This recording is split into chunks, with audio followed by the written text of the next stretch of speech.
Hello, good morning everyone. আজকে সকাল সকাল ঘুম থেকে উঠেই কিন্তু আমরা রেডি হয়ে গেছি। কেন সেটা তো তোমরা জানোই, কারণ জামাই ষষ্ঠী আজকে। আর আমাদের যেতে হবে আমার বাড়িতে।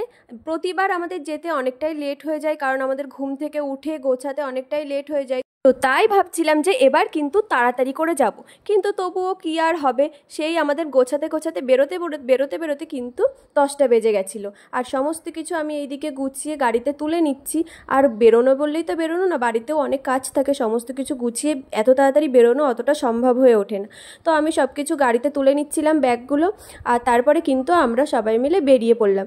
যেহেতু আমার বাড়ির থেকে আমার বাপের বাড়ি খুব একটা বেশি দূর না, 3 কিলোমিটার মতন দূরে, তো সেই জন্য আমাদের খুব একটা বেশি টাইম লাগে না যেতে। আর রাস্তায় যেতে যেতেই আমরা ভাবছিলাম যে মাকে বলেছিলাম তো যে তাড়াতাড়ি যাব, কিন্তু তবুও 10টার বেশি বেজে গেল। আর ওখানে পৌঁছিয়েছিলাম প্রায় 10টা 20 মতন বেজে গেছিলো। তো আমরা প্রায় চলেই এসেছি, কারণ আমার বাড়ি খুব একটা বেশি দূরে না। আমার বাড়িটা কাছে জন্য একদিক থেকে খুব ভালো হয় যে আমি আমার বাবা মাকে প্রায় প্রতিদিনই দেখতে পাই।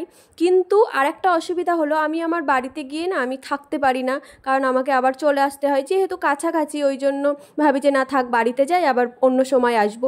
তো দেখতে দেখতে কিন্তু আমরা প্রায় চলে এসেছি আমার বাড়িতে। তো বাড়িতে ঢুকেই দেখি মা কিন্তু বাড়িতে ছিল না, ভাই বসেছিল।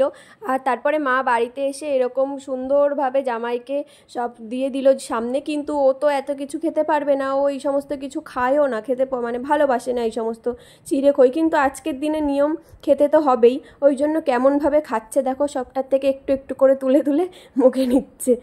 মা পাপানকে নিয়েছিল, আর ও এইদিকে একটু একটু করে খাচ্ছিল, আর আমি এখানে বসে বসে কিন্তু ভাবছিলাম যে এত গরম, মানে আর সেদিনকে এত গরম পড়েছে, ভেবেছিলাম যে থাকবো, কিন্তু এত গরম। তো তারপরে বিকালে একটু ঘুরতে বেরোলাম পাপানকে নিয়ে, আর পাশে একটা মন্দির ছিল, কিন্তু এখানে খেলা করছিল